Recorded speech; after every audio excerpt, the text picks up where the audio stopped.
Good afternoon mga kahang mata. Wala ano sa kita. Kita gamay sa atong baboy nga si Milky.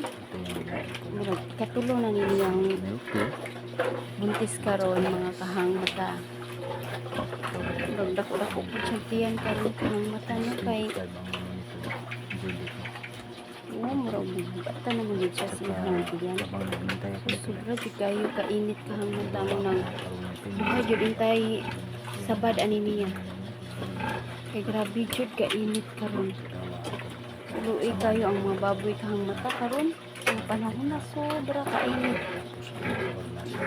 Ano siya kahang mata, ang paabot ani niya is May 25. Maghapit na gid kahang mata kay grabe. Ang hubag na gid iyahang pinataw. Oh, hapit na gid siya kahang mata. Nga abot-abot na gid tag mga pila ka adlaw. Maghapit na gid. Update na lang kita guys. Bye bye.